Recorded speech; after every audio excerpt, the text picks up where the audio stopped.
श्री कृष्णा श्री कृष्णा श्री कृष्णा श्री कृष्णा। गुरुर्ब्रह्मा गुरुर्विष्णु गुरुर्देवो महेश्वरः गुरु साक्षात् परम ब्रह्म तस्मै श्री गुरवे नमः। तस्मै श्री गुरवे नमः। हम लोग भगवत गीता के 7वें अध्याय में चिंतन कर रहे हैं। गीता क्या लिखा है? तत्वबोध। तत्व का स्पेलिंग गलत लिख दिया। अब हम रहे प्रूफ रीडर, ठीक है ना? और सबसे बढ़िया बात यह है, किसी को पता ही नहीं। कारण क्या है? कोई पढ़ता ही नहीं। देखो, तत्व शब्द का अर्थ समझने के बाद ये गलती नहीं होती। तत् माने परमात्मा, ओम तत्सत। और संस्कृत भाषा में त्व यह प्रत्यय नेस के रूप में लगाया जाता है। जैसे गुडनेस, फुलिशनेस, लेजीनेस, ये नेस के अर्थ में त्व ये प्रत्यय लगाया जाता है। तो तत् माने परमात्मा, तत्व माने परमात्मा नेस। परमात्मा तो शब्दों के परे है। यतो वाचो निवर्तन्ते अप्राप्य मनसा सह। इसीलिए तत्व बोध माने जो ही हम यहां सीख रहे हैं, ज्ञानम विज्ञान सहितम यज्ञात्वा मोक्ष से अशुभात। हम भगवान से प्रतिज्ञा सुने हैं कि हे अर्जुन, मैं तुमको ज्ञान भी बताऊंगा और विज्ञान भी बताऊंगा। ज्ञान बताया, एक ही तत्व पर 3 उपाधियां चढ़ने के कारण एक ही तत्व को 3 प्रकार से लखाया जाता है। और कौन है वो 3? परमात्मा पर जब माया की या प्रकृति की या शक्ति की या डिवाइन पोटेंशियलिटी की, कोई भी शब्द ले लो, जब उपाधि चढ़ा करके हम विचार करते हैं, तब परमात्मा को, ब्रह्म को, भगवान को ईश्वर कहते हैं। उसी परमात्मा पर जब हम पंचकोशों की उपाधि चढ़ाते हैं, तब उसी परमात्मा को जीव कहते हैं। और उसी परमात्मा तत्व पर जब नाम रूप की उपाधि चढ़ाते हैं, तब उसी परमात्मा को जगत कहते हैं। तो एक ही तत्व इन उपाधियों के कारण 3 प्रकार से लखाया जाता है।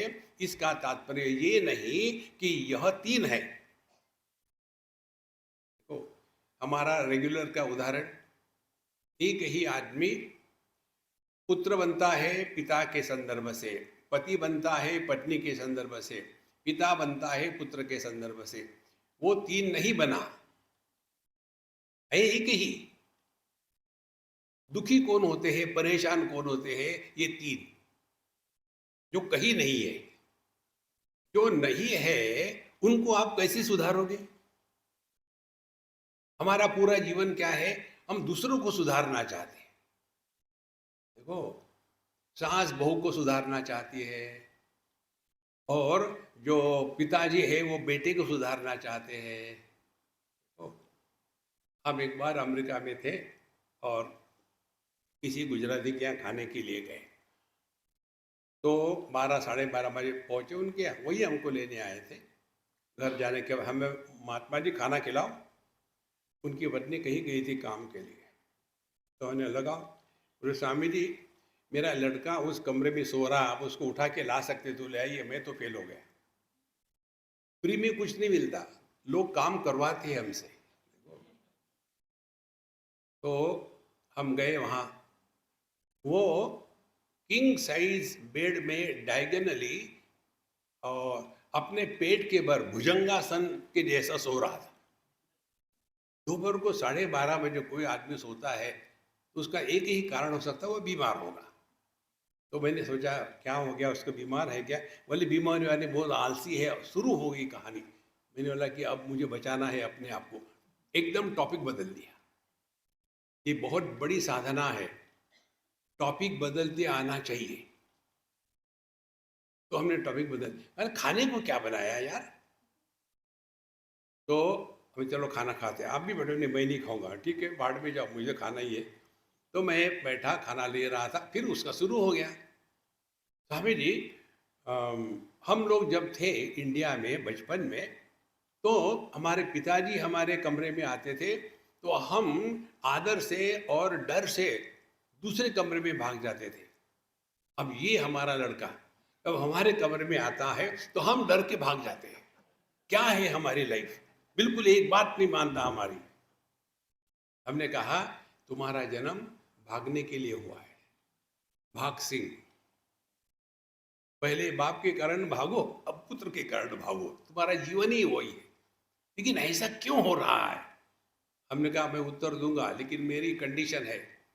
हमने बोलने के बाद नो डिस्कशन नो आर्ग्यूमेंट, तब मैं बोलूंगा। बोले ठीक है बताइए। हमने कहा हम भाग्यवान थे, हमको अच्छे माँ बाप मिले थे। अब हमारे पुत्र को कबूतर मिले हैं, तो क्या निकलेगा उनमें से? देखो संतो, दुखी होने वाला जो होता है वो कहीं नहीं होता, लेकिन उसको हमने सत्य माना है, इसीलिए दुखी होते हैं। तो क्या करें? कर नाटक। नाटक करो ना, जैसे अब कर रहे हो, मानो सुन रहे हैं। मुझे भी पता है, मुझे भी टाइम पास करना है। इसीलिए एक ही परमात्मा तीन उपाधियों के कारण जीव जगत ईश्वर बन गया। अब इनमें से जगत को कोई समस्या नहीं है, ईश्वर को कोई समस्या नहीं है, समस्या जीव को है। और इसीलिए साधना जीव को करनी पड़ती है। तो क्या साधना है? अब दो प्रकार की साधना होती है। एक क्रिया प्रधान साधना होती है और एक चिंतन प्रधान साधना होती है। जो क्रिया प्रधान साधना होगी उसमें कर्म करो कर्म करो कर्म करो, जिंदगी भर कर्म करते रहो। नहीं तो उपासना करो, घंटी बजाओ, यज्ञ करो, भगवान के मंदिर में जाओ, घंटे बजाओ वहां। दूसरी और तीसरी साधना होती है आत्मचिंतन करो। देखो चौथे अध्याय में भगवान श्री कृष्ण 10-12 यज्ञों की बात करते हैं और आखिर में जाकर के कहते हैं श्रेयान द्रव्यमया यज्ञात ज्ञान यज्ञ परंतप सर्वम कर्माखिलम पार्थ ज्ञाने परिसमाप्यते। ये जो क्रियात्मक यज्ञ है और जो ज्ञानात्मक यज्ञ है, ज्ञान यज्ञ क्या है?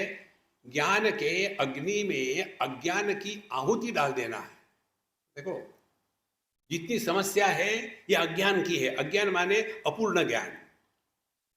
और इसीलिए ये जो हम पढ़ रहे हैं यह ज्ञान के दृष्टि से पढ़ना है।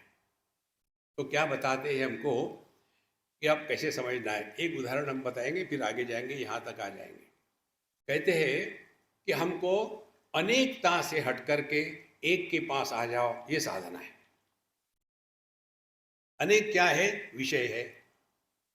एक क्या है? उस विषय को प्रकाशित करने वाला इंद्रिय। शब्द अनेक है, श्रवण शक्ति एक है। भगवान का नाम सुनो तो वही कान, और किसी की गाली सुनो तो वही कान। तो शब्दों में अनेकता है, लेकिन इन शब्दों का जो आधार है श्रवण शक्ति वो एक है। भाई यही साधना है ज्ञान की। तो क्या साधना है? जगत में विविधता होगी ही, उसको आप नहीं रोक सकते, आप एक ही कर सकते हैं। वहां से हटो और अपने इंद्रियों में आ जाओ। फिर इंद्रियों से हटो, उनका जो मूल है मन में आ जाओ। अब मन में राग द्वेष है, वहां से हटो, अपने मय में आ जाओ। और ये जो मय है ये जब विशेष होगा तो सुखी दुखी होगा, और निर्विशेष होगा तो सुखी दुखी नहीं होगा। देखो तो कैसा निर्विशेष है? समझदारी से। ये जो मय है जागृत अवस्था का, इसकी सत्ता केवल जागृत अवस्था में ही होती है। इसी एक सिद्धांत को लेकर के अष्टावक्र गीता का जन्म हुआ है। एक बार जनक महाराज दोपहर के समय खाना खा करके 10 मिनट के लिए लेटे, तो उनको सपना आया। एक राजा सपना देख रहा है, क्या कि मैं भिखारी हूँ और चारों तरफ फैमिन पड़ा हुआ है और एक अमीर आदमी खाना बांट रहा है। तो ये भी लाइन में खड़े हो गए सपने में, और उनका नंबर जब आया तो उनको एक रोटी मिली, थोड़ा सब्जी मिली, और जब वो लेके जा ही रहे थे, उसने उधर से एक कुत्ता आया और उनकी चपाती पर छलांग मारी और लेके भाग रहा। ये उनके पीछे भाग रहे कुत्ते के पीछे सपने में, और दौड़ते दौड़ते पैर कहीं से अड़क गया और गिर गए। जैसे गिर गए सपना टूट गया। अब जगने के बाद उन्होंने अपने कॉन्फ्रेंस बुलाई सभी ज्ञानियों को और प्रश्न पूछा, मुझे ये बताइए, आपका राजा भिखारी था कि भिखारी राजा है? कौन है सत्य? ये यदि समझ लो ना, तो एक सिद्धांत आपके हृदय में प्रकट होगा। अनुभव ये ना, ये सुख दुख की बात नहीं है। अनुभव के साथ तादात्म्य करके उसको सत्य मानना, यही संसार है। देखो, तो साधना क्या होगी? जीवन के अनुभूतियों के साथ इतना तादात्म्य ना करे कि जिसके द्वारा अपने जीवन का बैलेंस ही खत्म हो जाए। तो और कौन सा सपना टूटता है? कल्पना करो, आप एक मोटरसाइकिल पर बैठे हो या कार में बैठे हो और आपके साथ आपकी बिलेवेड है, और आप कहीं समझो स्विट्जरलैंड में अब जा रहे हैं गाड़ी चला करके, मेरे सपनों की रानी, खूब बढ़िया चल रही गाड़ी। ऐसा सपना नहीं टूटेगा। फिर वही गाड़ी कहीं खड्डे में जाके गिरे सपने में, एकदम टूट जाएगा। क्या हो गया? सपना झूठ था, एक्सीडेंट भी झूठ था, भोगने वाला भी झूठ था, लेकिन दुखी हो रहा था ना। तो उसको करना क्या है? इतना ही जानना है कि ये सपना है। और ये कब समझ में आता है? जब सपना अच्छा है तो टूटता नहीं, जब झटका लगता है तब टूटता है। इसी प्रकार से जब तक कि ये दुनिया में सब गुडी गुडी गुडी गुडी गुडी गुडी चल रहा है, तो ये सपना बनता रहेगा, बनता रहेगा। और एक हाथ दिन, एक हाथ ऐसी घटना हो जाती है कि फिर हमको सोचना पड़ता है, चलो मानस भवन में चले जाके देखे क्या होता है। देखो संतो, इसीलिए ये साधना हमको भगवान ने बताई इस अध्याय में। और फिर क्या बताया? मत्तः परतरम नान्यत् किंचिद अस्ति धनंजय, मयि सर्वमिदं प्रोतम सूत्रे मणिगणा इव। केवल एक ही तत्व है, वही कार्य है, वही कारण है, वही यहाँ है, वही वहाँ है, जो एक सर्व सब में है, वो अपना स्वरूप है। इसको पहचानना है। अच्छा, उसके पश्चात अब सवाल ये है कि ये भगवान की जो माया है ये बड़ी कठिन है। तो क्या करते हैं? दैवी हेषा गुणमयी मम माया दुरत्यया मामेव ये प्रपद्यन्ते माया मेताम तरन्ति ते। मेरी दैवी माया अत्यंत कठिन है उसको क्रॉस करके जाने के लिए। एक राजा था और किसी कारण से उस उनका जो एक बहुत ही इंटेलिजेंट मंत्री था, उसको फांसी की सजा लगानी थी। कैसे? कुत्तों के द्वारा कटवा करके मरवाना था। अब उसने कहा कि महाराज मुझे कुछ समय दीजिए। कितना चाहिए? 10 दिन। अरे ठीक है, ले लो। 10 दिन के बाद कुत्तों से कटवा के मरवाओ इसको। अब ये जाकर के उन कुत्तों के बीच में रहने लग गया, उनसे प्यार किया, उनकी सेवा करी, उनको खाना खुना खिलाया। 10 दिन हो गए, इनके साथ अच्छा रैपो बन गया, दोस्ती हो गई। और जिस 11वें दिन आप इसको उन कुत्तों के सामने फेंकना है। और कुत्ते ट्रेन थे किसी को नोच नोच के खाने के लिए। अब ये खड़ा है, चारों तरफ से कुत्ते आए, एक ने भी उसके ऊपर हमला नहीं किया। अब राजा पूछता ऐसा क्यों? तो उन्होंने जवाब दिया, मैंने इन कुत्तों की सेवा 10 दिन करी तो उसके बदले में उन्होंने ये स्वीकार किया कि मैंने उनकी सेवा करी है, उनको मैं कैसे मारूं? और मैंने आपकी सेवा दसों साल करी है, वो आप भूल गए। कितनी बड़ी बात है। हम भूल जाते हैं अच्छाई, और इसीलिए भगवान ने हमारे लिए क्या नहीं किया, हम भूल जाते हैं उसको। और भगवान की विस्मृति, इसी को दुख कहते हैं। परमात्मा तो आनंद स्वरूप है, आनंद स्वरूप की विस्मृति को ही दुख कहते हैं। और इसीलिए यहां भगवान कहते हैं मम माया दुरत्यया, भगवान की माया कठिन इसलिए है कि हम उनको भूल गए हैं। तो क्या करते हैं, माम एव ये प्रपद्यन्ते मायाम एताम तरन्ति ते। तो भगवान की माया से परे जाना है तो भगवान के प्रति समर्पित हो जाओ। समर्पित हो जाना माने क्या, निकम में नहीं बैठना। तो फिर क्या, अपनी मेहनत पूरी करें, और यदि कोई सफलता मिलती है तो ईश्वर के अनुग्रह से मिलती है।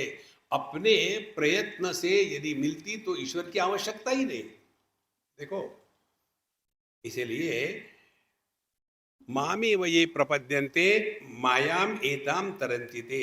भगवान के प्रति समर्पण का तात्पर्य एक दूसरे प्रकार से आपको बताते हैं। दो प्रकार से हम जीते हैं। एक तो अच्छे काम करते हैं और दूसरे बुरे काम करते हैं। तो आप सभी जो भी अध्यात्म में आते हैं वो सब अच्छे हैं, लेकिन अच्छे लोगों को एक समस्या होती है, अच्छाई का अभिमान होता है। और अच्छाई के अभिमान से बचने के लिए एक सिद्धांत आपको बताते हैं जो हम अपने जीवन में लगाते हैं। कौन सा सिद्धांत है? अब जैसे हम आते हैं हर साल इस समय, हम बिल्कुल इसके बारे में स्पष्ट स्वीकृत करते हैं, आपको किसी को भी हमारी आवश्यकता नहीं। फिर हमारी आवश्यकता है कि हम गीता जी पर, उपनिषद पर चिंतन करें। यदि आप हमारे सामने नहीं होते तो क्या मैं फर्नीचर से बात करता? तो आवश्यकता मेरी है, पर चूंकि ये मेरी आवश्यकता है तो मुझ में नम्रता बनी रहेगी, क्योंकि आपने मुझे मौका दिया है। इसी प्रकार से हम जब किसी की सेवा करते हैं, ये पक्का ध्यान में रखना, हमारी सेवा की किसी को आवश्यकता नहीं है। हम क्यों करते हैं? हमारी आवश्यकता है। देखो संतो, मैं सेवक सचराचर रूप स्वामी भगवंत। जब सेवा करी जाती है तो मान अपमान का प्रसंग नहीं आ सकता, क्योंकि सेवक कौन है? सेवक इंसल्ट प्रूफ होता है। देखो, कल्पना करो कि मैं नौकर हूं और हमारे मिश्रा जी हमारे बॉस हैं। कल्पना क्यों करो, है ही ऐसे। अब ये तो हमारे बॉस है, अब इन्होंने अपनी बॉसगिरी दिखाने के लिए सबके सामने कहा, यार जरा पानी लिया, बैठा है कब से। तो किसी को ये नहीं लगेगा कि मैं नौकर, मेरा अपमान हुआ है, किसी को नहीं लगेगा। और समझो मैंने उल्टा उत्तर दिया, बाबूजी कितना पानी पीते हो, टैंकर हो क्या? ऐसा मैंने उल्टा जवाब दिया तो सब कहेंगे देखो बॉस का अपमान करता है। जहां जहां आपको किसी भी कारण से अपमान का अनुभव आता है, समझ लेना आपकी सेवक वृत्ति नष्ट हो गई और आप बॉस बन गए। देखो संतो, तो भगवान के प्रति समर्पण का तात्पर्य यही है, जो कुछ हो रहा है उनकी इच्छा से हो रहा है, तो अच्छा करो मत, अच्छा होने दो। तो मामे वये प्रपद्यन्ते मायाम एताम तरन्ति ते। भगवान की माया यही है, हमको लगता है हम सब कुछ कर रहे, इस माया से निकलने के लिए। अब कौन ऐसा कर सकता है? यहाँ दो प्रकार के लोगों की बात आती है। नमाम दुष्कृतिनो मूढ़ा प्रपद्यन्ते नराधमाः मायया अपहृत ज्ञानः आसुरम भावमाश्रिता। ये चार प्रकार के लोग मेरे शरण में नहीं आते।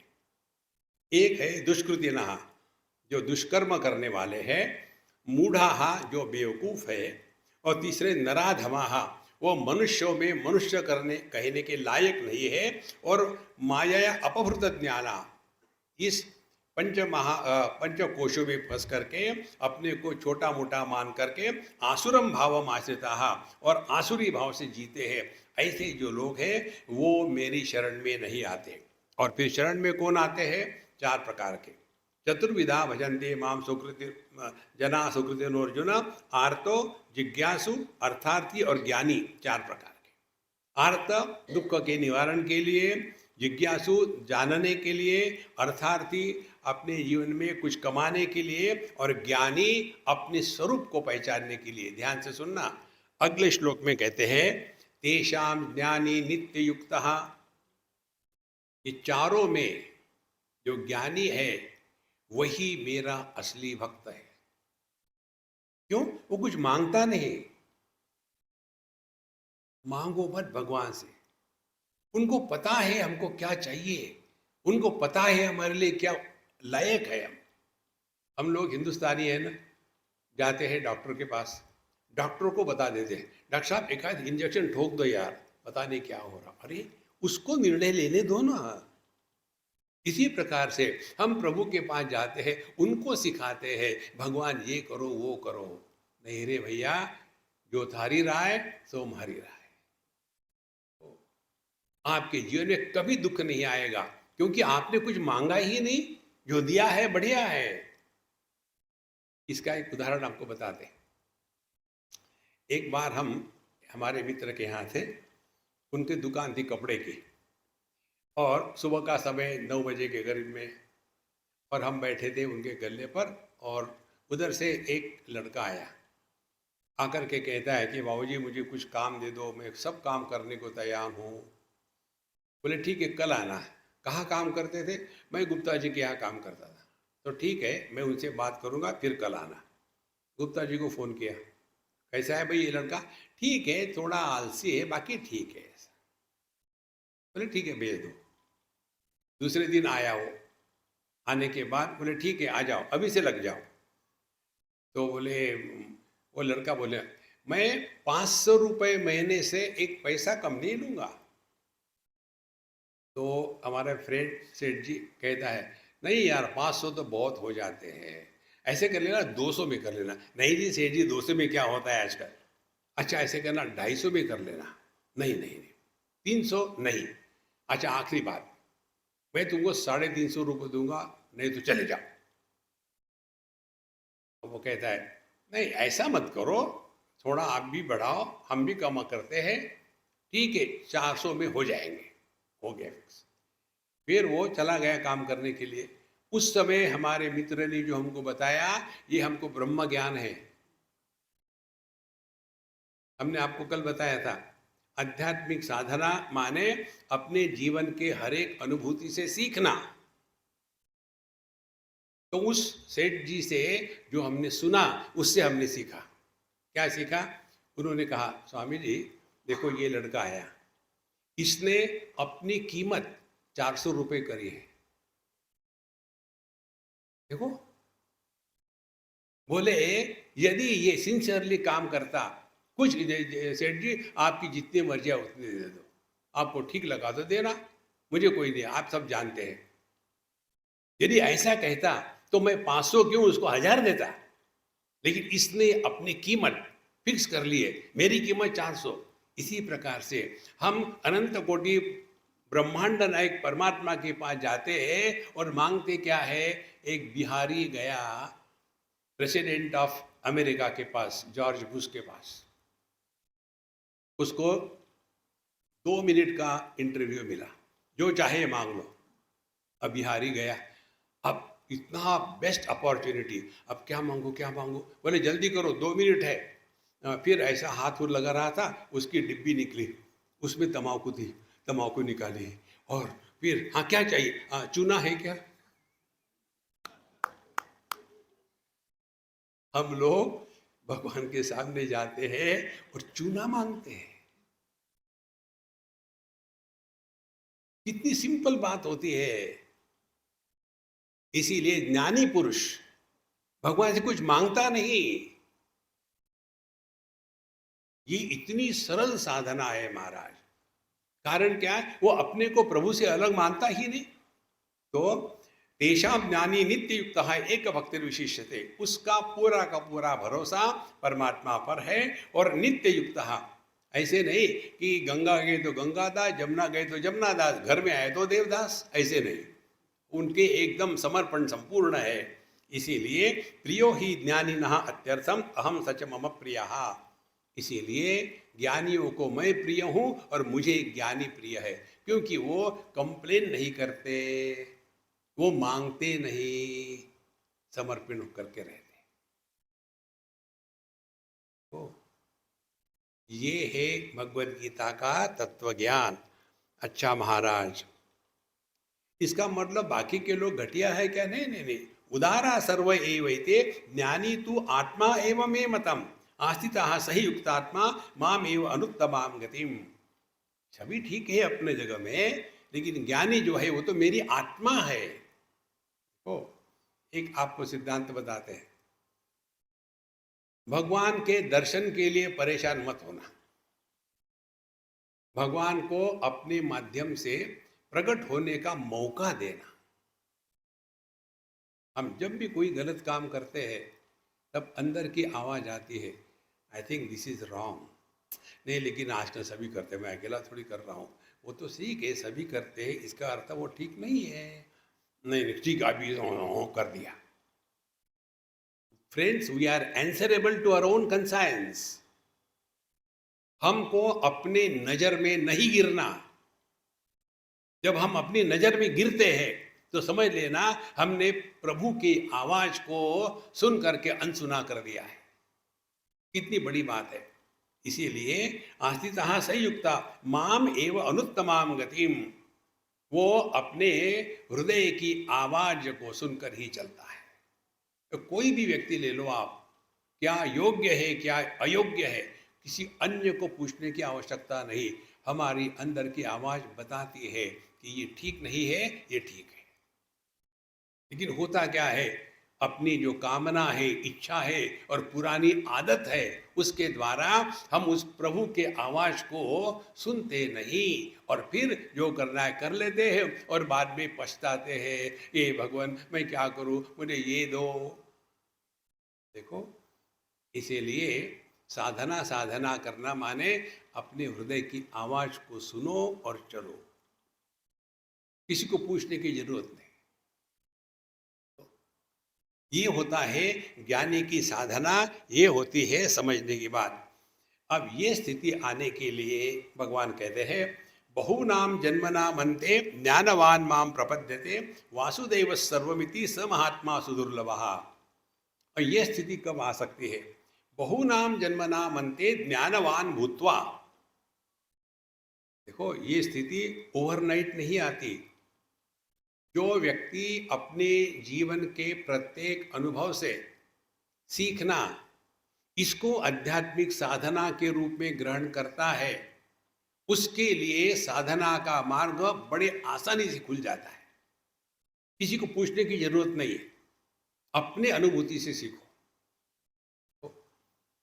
और जो व्यक्ति अपने अनुभव से नहीं सीख सकता, उसको भगवान भी नहीं सिखा सकते। और इसीलिए अपना प्रत्येक अनुभव अपना गुरु है। गुरु सिखा नहीं सकते, साधक को सीखना पड़ता है। कितनी महत्व की बात है। तो बहुनाम जन्मना मनते, तो अनेक जन्म का तात्पर्य क्या है, ध्यान से सुनना। रोज हम सुबह जब उठते हैं तब हमारा जन्म हो गया, और फिर उस दिन भर रहे, क्या सीखा? कुछ नहीं सीखा। फिर सो गए। सो गए माने मर गए। कैसे मर गए? सुषुप्ति अवस्था का अनुभव क्या है? तत्र माता अमाता भवति, तत्र पिता अपिता भवति।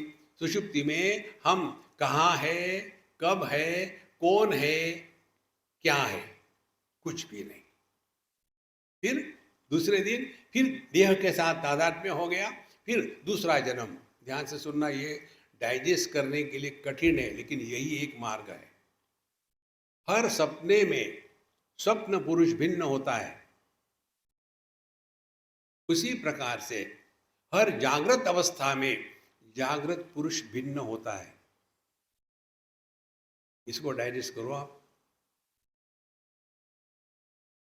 यदि भिन्न नहीं होता तो हम बढ़ते ही नहीं, बदलते ही नहीं। हम बदल रहे हैं ना, दिन ब दिन बदल रहे हैं। तो कल का जो मैं था वो आज मैं नहीं हो सकता। लेकिन हम करते क्या है, तो हम लिखते हैं ऑटोबायोग्राफी ऑफ ए डम्बो। किसकी ऑटोबायोग्राफी? केवल जागृत पुरुष की। क्या हमारा जीवन केवल जागृत ही है? स्वप्न भी है, सुषुप्ति भी है, समाधि भी है। यदि कोई कंक्लूजन आप इनकम्प्लीट डाटा पर निकालोगे, that conclusion cannot be conclusive, it will be incomplete. इसी प्रकार से अपने जीवन का ये 4 भाग है, जागृत, स्वप्न, सुषुप्ति, समाधि। हमारी ऑटोबायोग्राफी क्या होती है? मैं यहाँ पैदा हुआ, फिर मैं लंबा बढ़ने लग गया, फिर स्किलिंग को लगा, फिर चौड़ा बढ़ने लग गया, फिर ये हुआ वो हुआ। बाकी क्या हुआ जीवन में? क्या सपने की जीवन नहीं था? ध्यान से सुनना। फिर ये ऐसा क्यों होता है? ऐसा होने का कारण ये माला, इसको ठीक से समझ लेना संतो। जिस दिन इसको समझ लोगे ना, जीवन में आनंद ही आनंद है। जैसे आप कोई भी एक माला ले लो, इस माला का हम वर्णन करते हैं, ओ कितनी बढ़िया है, कितनी सुंदर है, कितने रंगीन फूल है इसमें, आहा। अब इसका धागा तोड़ दो, सब फूलों को अलग करो, और माला का वजन और धागा तोड़ने के बाद धागे के साथ फूलों का वजन अलग होगा क्या? एक ही होगा ना। अब ये माला तोड़ने के बाद कहाँ गई?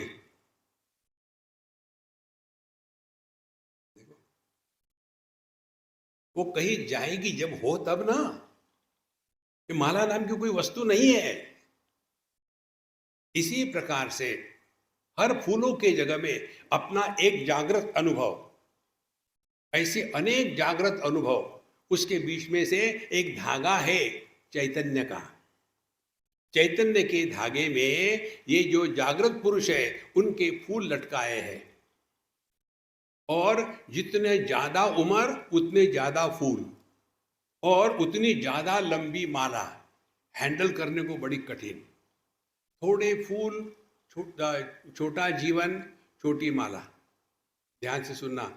एक ही फूल माने wherever you are, whenever you are, whatever you are, be 100%। एक ही फूल, एक फूल की माला नहीं बनती।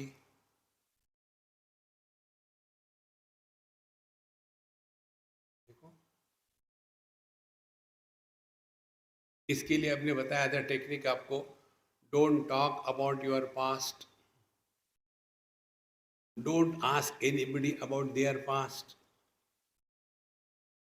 हम जब भी अन्य के साथ बोलते हैं, यही होता है। भूतकाल का भूत गाड़ गढ़ा हुआ, उसको खोद खोद के निकालते हैं। बहुत आवश्यक है संतो ये, यदि आप अध्यात्म के मार्ग पर चल रहे हो तो। नहीं तो ठीक है। तो बहुनाम जन्मनाम अन्ते ज्ञानवान माम प्रपद्यते। तो ज्ञानी कौन है? ज्ञानी को ये बात समझ में आ गई है, ये चला चली का खेला है। यहाँ हम केवल एक ही काम के लिए भगवान ने हमको भेजा है कि हमारे माध्यम से परमात्मा प्रकट होवे। ये माइक को बनाने का कारण एक ही है, जो स्पीकर बोल रहा है वही आवाज सुनने वाले के पास जाए, ये माइक अपनी आवाज इसमें ना मिलाए। इसी प्रकार से प्रभु की ही विचार, हम लोग भी माइक, माया के कार्य को माइक कहते हैं, तो हम भी वैसे ही माइक है। हमारे माध्यम से यदि परमात्मा प्रकट होगा तो केवल आनंद के सिवा और कुछ नहीं हो सकता, क्योंकि वो तो आनंद स्वरूप है। इसीलिए हमारा जो मंत्र है, मौज में रहो। हम करते क्या है? मौज करते हैं, करो मत, रहो। तो बहु नाम जन्म नाम अंते ज्ञानवान माम प्रपद्यते। तो ज्ञानी पुरुष के लक्षण क्या है? यही है कि आप हमेशा प्रसन्न रहो। ब्रह्मभूत प्रसन्नात्मा न शोचति न कांक्षति, समः सर्वेषु भूतेषु मद्भक्तिम लभते पराम। भगवत गीता के अंत में जाकर के भगवान बताते हैं, जो व्यक्ति परमात्मा के साथ एक होकर के जीता है, माने निष्ठा है प्रभु पर और व्यवहार है जगत में, ऐसे जो है ब्रह्मभूतः प्रसन्नात्मा, उसका पहला लक्षण ये है कि वो हमेशा प्रसन्न है। नहीं तो हमेशा रोते रोते रहना, ऐसा क्यों होता है, यूजलेस। प्रसन्न आत्मा। दूसरी तीसरी बात कहते हैं, न शोचती, भूतकाल को आप बदल नहीं सकते। भूतकाल के बारे में एक ही हो सकता है, select shift delete, you can undo it never. इसीलिए न शोचती, जो हो गया गंगा जी में डाल दो, और न कांक्षती, भविष्य की चिंता मत करो, भविष्य के लिए प्लानिंग करके एग्जीक्यूट करो। हम लोग चिंता करते हैं, प्लानिंग करना इज ए क्रिएटिव फोर्स, चिंता करना इज नेगेटिव। 10वें अध्याय में भगवान बताते हैं, नीति रश्मि जिगीषिताम, जो जगत में सफल होते हैं उनके हृदय में जो परफेक्ट प्लानिंग करके एग्जीक्यूट करने की जो क्षमता है वो मैं हूं। कितनी सुंदर बात है। इसीलिए न शोचती न कांक्षती। और फिर इसका तात्पर्य क्या हो गया, समहा सर्वेषु भूतेषु, सबके प्रति समत्व, ना कोई अपना ना कोई पराया, सबके साथ प्रेम से रहे टाइम पास करने के लिए। इसी को कहते हैं पराभक्ति। यही बात कहते हैं, बहुनाम जन्मनाम अन्ते ज्ञानवान मां प्रपद्यते। और फिर उसका अनुभव क्या है, वासुदेवः सर्वम इति, उसके दृष्टि में सब में वही परमात्मा प्रकट हो रहा है। देखो, ये अनुभव न आने का कारण क्या है। कल्पना करो, यदि एकदम अंधकार हो गया तो हमारा अनुभव क्या, हम कहेंगे कुछ नहीं दिखता, माने अंधकार दिख रहा है। अब चिंतन करो, क्या आंखों से अंधकार दिखता है क्या? आंखों से अंधकार दिखता नहीं।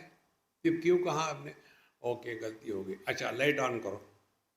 अब क्या दिखता है, अब ये सब दिखता है, इतने लोग बैठे हैं, फर्नीचर है, दीवारें है, सब कुछ है दिखता है। और क्या दिखता है, बस यही, और क्या है, चिंतन करो।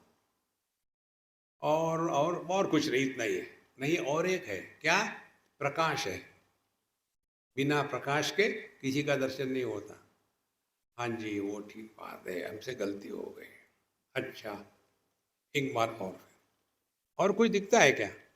नहीं, अब तो कुछ नहीं, ठीक है, वस्तु है, प्रकाश है, और चिंतन करो ना। अब क्या चिंतन करना है, बिजली है, बिना बिजली के प्रकाश है, बिना प्रकाश के वस्तु दिखती है। इसी प्रकार से अब अंदर में चले जाओ, बिना मन के, बिना इंद्रियों के प्रकाश से वस्तु का दर्शन नहीं होता, बिना मन के प्रकाश से इंद्रियों में प्रकाश नहीं होता, बिना मैं के प्रकाश से मन काम नहीं करता, बिना चेतना के मैं जिंदा नहीं रहता। और ये जड़ चेतन का जो आधार है वो अंतिम सत्य है, उसको हमको आत्म रूप से ग्रहण करना है।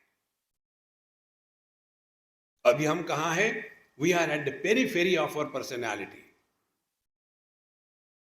सिंगापुर में एक जायंट व्हील है, पूरे देश में सबसे जगत में सबसे घटिया जायंट व्हील वहाँ का है। इतना धीरे चलता है, पता ही नहीं चलता, उसमें बैठने का जो मजा आना चाहिए मजा नहीं आता। अपने गांव के जो घुमाने वाले होते हैं ना, उसमें बैठो, कितना मजा आता है, जोर से घूमता है, तो नीचे जब जाओ ओ चिल्ला, उसमें आनंद आता है।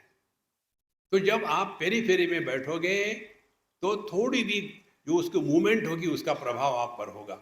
और जैसे आप सेंटर की तरफ आ जाओ, कम टू द हब, आपको कोई प्रभाव नहीं पड़ेगा। हम लोग अपने पेरी फेरी में बैठे हुए, वहां से हट करके विषयों को त्याग दिया, इंद्रियों को त्याग दिया, मन को त्याग दिया, मैं को त्याग दिया, चेतना में आ गए। यही तक हमारी साधना है। इसके बाद प्रभु टेक ओवर करते, इसको कहते हैं वासुदेव सर्वमिति। इस मय के कारण ही सब कुछ है। लेकिन इसी मैं को हम नहीं पहचानते। यही सब समस्या है। दुनिया में हर चीज को हम जानना चाहते हैं। कल परसों हमने आपको बताया था, हमने यदि नहीं जाना कि अमेरिका का 7वां प्रेसिडेंट कौन था तो क्या फर्क पड़ता है। हमने यदि नहीं जाना कि महात्मा गांधी के चश्मे का नंबर क्या है तो क्या फर्क पड़ता है। लेकिन फर्क जरूर पड़ता है कि हम कौन है, ये हमको जानना है। देखो संतो, इसीलिए वासुदेव सर्वमिति स महात्मा सुदुर्लभः, ऐसे जो महात्मा होते हैं जो सब में परमात्मा का दर्शन करते हैं। इसका मतलब ये नहीं कि सामने से गधा आया उसके पैर पकड़ लिए, ये इसका अर्थ नहीं है। सब में परमात्मा का दर्शन करना मैंने क्या 6वें अध्याय में भगवान ने बताया, आत्मौपम्येन सर्वत्र समम पश्यति अर्जुन सुखम वा यदि वा दुखम संयोगी परमो मतः। जैसा हम अपने साथ व्यवहार करते हैं वैसा सबके साथ हो। जैसे हमारी खुशी होगी तो हम उसको सेलिब्रेट करते हैं, तो जो व्यक्ति दूसरे की खुशी में खुश होता है उसको खुश होने के लिए कुछ करना नहीं पड़ता। हम लोग दूसरे की खुशी में जलते हैं, मालूम है कहाँ से लाए और कहीं के। अरे आपको क्या जरूरत है कहने की, ये जो जलते हैं ना वो दुखी होते हैं। इसीलिए दूसरे की खुशी में खुश हो जाओ और दूसरे दुख में दुखी मत होना, उसको दुख से बाहर निकालने का प्रयत्न करना, ये होता है ज्ञानी का लक्षण। इसका एक उदाहरण आपको बता दें। दिल्ली में बहुत पुरानी बात है, उस समय हम जवान थे। एक हिमाचल प्रदेश का कपल था, बूढ़ा कपल था। हम उनके यहाँ जाते थे क्योंकि हम अच्छा खाना मिलता था, हम खाने के लिए कहीं भी पहुँच जाए। आज हम गए थे अपोलो हॉस्पिटल में, वहाँ का ब्रेकफास्ट इतना बढ़िया था कि कल मेरे लिए वहाँ से मंगवा लेना ब्रेकफास्ट। घर का ब्रेकफास्ट घटिया होता, कुछ नहीं आता उस लड़के को। तो हम लोग वहाँ चले जाए और खाना खाते थे उनके पास, मज़ा आता था। एक दिन मैं कहीं था, सत्संग चल रहा था, मुझे मैसेज आया अम्मा लुढ़क गई। तो फिर मुझे जाना संभव था नहीं, सत्संग चल रहे थे मेरे, एक के बाद एक लेक्चर। मैंने लगा कि मैं जैसे मिलेगा टाइम आ जाऊंगा। 15 दिन के बाद मैं गया उनके पास। जाने के बाद बैठा, सब दुनिया की बातें हो गई। गवर्नमेंट कैसी खराब है, लोग कितने खराब है, आजकल बारिश बहुत ज़्यादा हो रही है, पता नहीं क्या होगा। ऐसे विषय से बात करने से पाप पुण्य का निर्माण नहीं होता। तो मैंने फालतू की बातें कर ली और बाद में हमने कहा बाबूजी अब तो मुझे जाना है, तो चाय पानी कचौरी समोसे दबा के खानी है। फिर जब मैं जाने लगा तो उठे और उन्होंने मुझे गले लगाया, क्योंकि बड़े थे, मैं छोटा ही था उस समय। मुझे कहते तुम असली स्वामी हो। अरे क्यों, क्या गलती होगी मेरे से बताओ। बोले तुमने आ करके मुझे एक बार भी पत्नी के मृत्यु की बात की याद नहीं दिलाई। बाकी लोग आते हैं मुझे याद दिला करके, बोल बोल के जब तक मैं नहीं रोता तब तक वो जाते नहीं। आपने ये नहीं किया, क्या कारण है। हमने कहा बाबूजी मैं बताऊंगा, लेकिन मेरी कंडीशन है, नो डिस्कशन नो आर्ग्यूमेंट। बोले ठीक है। हमने कहा कोई जरूरत है, पत्नी मरने से दुख होता है। देखो कोई जरूरत नहीं है। एक पत्नी को उसके फ्रेंड ने एडवाइस किया, तुमको यदि ये पति इतना परेशान करते हो तो तुम मैके चले जाओ ना। बोले मैं उसको सुखी नहीं रहने दूंगी, क्योंकि मैं जब मैके जाऊंगी तो वो खुश हो जाएगा, नहीं जाऊंगी मैं यही रहूंगी। देखो महाराज, दुखी होने का कोई भी चांस मत ढूंढो, तब जा करके हम अध्यात्म है। नहीं तो घर के बच्चे मजाक उड़ाएंगे, हाँ मम्मी आ गई ना गीता के क्लास से, वहाँ यही पढ़ाते हैं कि गुस्सा करो बच्चों पर, डांटा करो और तुमको और गुस्सा आएगा फिर। इसीलिए वासुदेव सर्वमिति स महात्मा सुदुर्लभः, जिसके हृदय से प्रभु प्रकट होते हैं वो कभी दुखी नहीं होता। भगवान का भक्त कहना और दुखी होना, इससे बढ़कर के भगवान का कोई अपमान नहीं है। कोई अमीर आदमी का बच्चा हो और रास्ते में सिगरेट के टुकड़े पकड़ करके पी रहा हो और बाप ने देखा तो उसको खुशी होगी। इसी प्रकार से उस अनंत कोटि ब्रह्मांड नायक प्रभु ने हमको क्या नहीं दिया है और फिर भी हम रोते रहते हैं।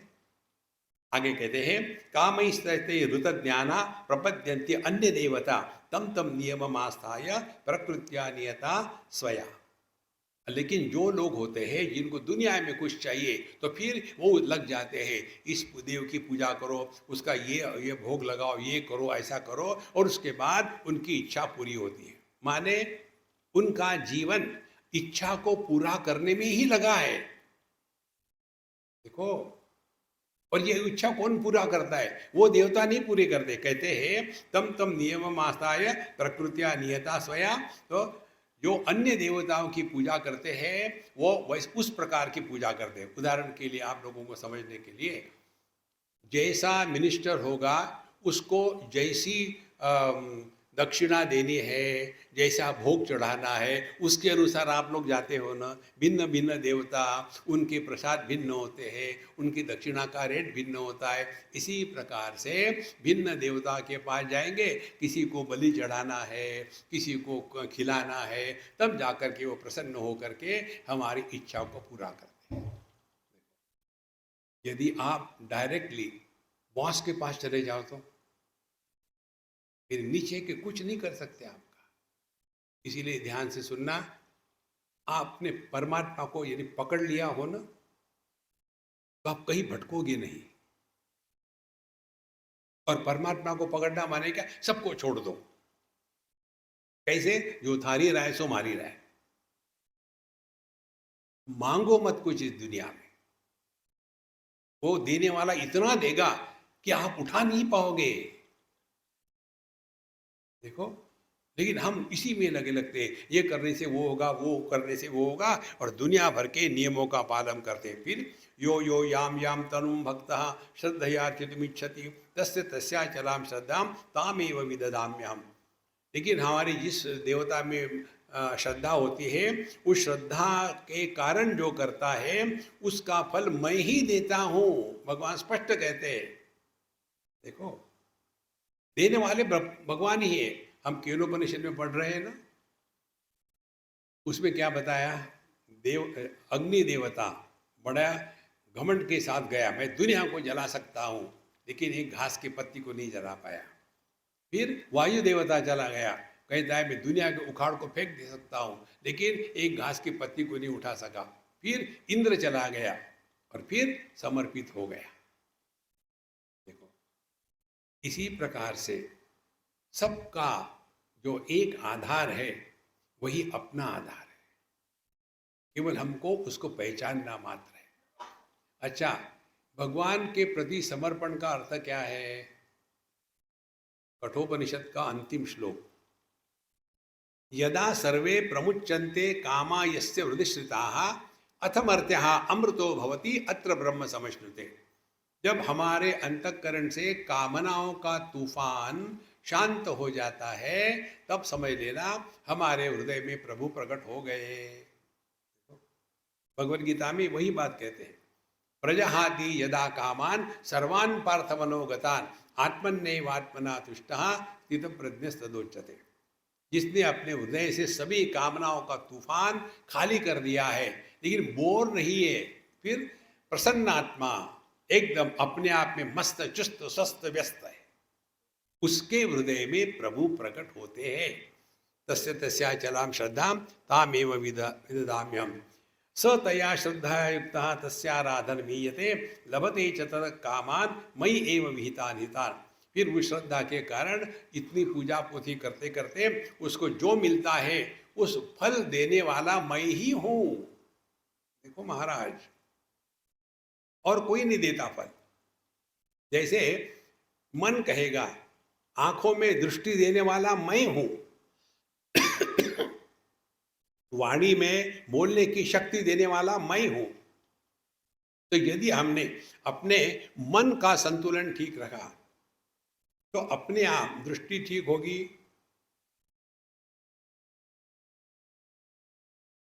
वाणी ठीक होगी और सब कुछ ठीक होगा।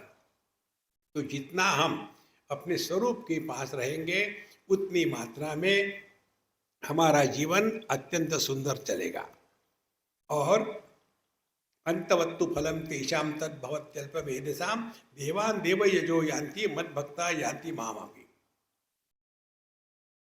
जो हमको कर्म के द्वारा मिलता है वो फल थोड़े समय के लिए रहता है, और जो परमात्मा के प्रति समर्पण से मिलता है वो अनंत होता है। देखो, इसीलिए इस अनंत की उपलब्धि के लिए हमको अपने हृदय की इच्छाओं को लगाम लगाना होगा। बहुत हो गया है, बहुत हो गया।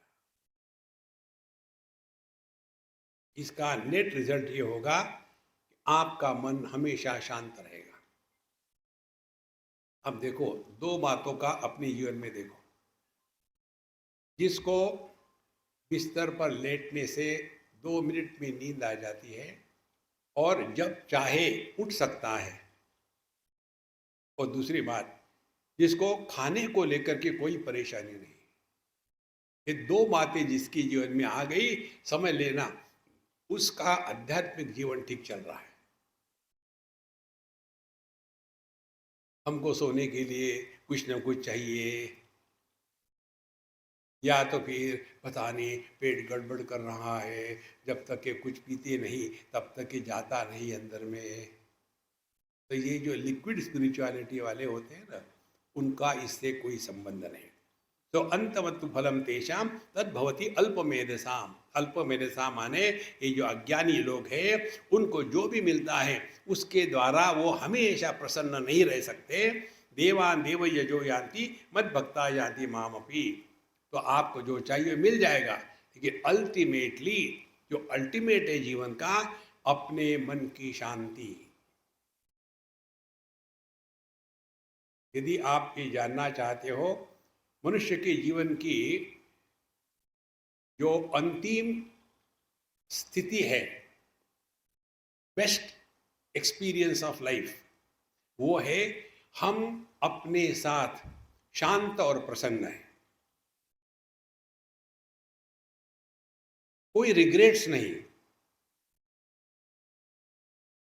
No agitations of omissions of the right and commissions of the wrong. मन पर किसी प्रकार के संस्कार नहीं, बुरा किया उसकी ग्लानि नहीं, अच्छे को नहीं किया उसकी परेशानी नहीं।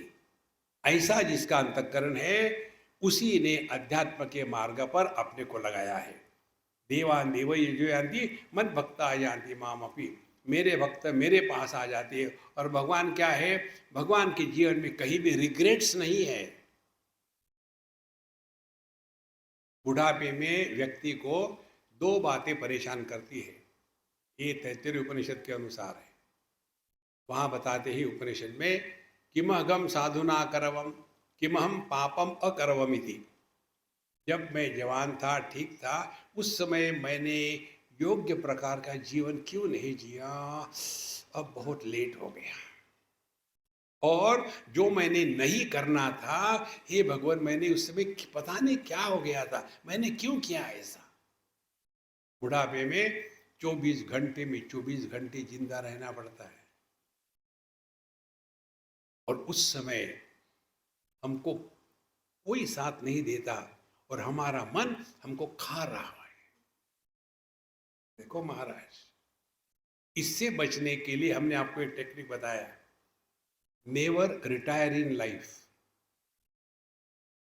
रिटायर मत हो, produce wealth till the last day of your life.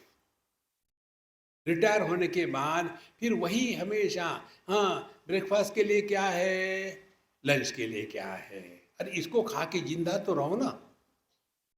जब व्यक्ति बिजी नहीं होता तब खाने की सोच, दूसरा कुछ नहीं सोच सकता। अपने आप को इतना बिजी रखे कि मरने की फुर्सत नहीं मिले, मृत्यु आए, excuse me I am busy, तब जाकर के जीवन है। देखो, और किस लिए करना है, ध्यान से सुनना।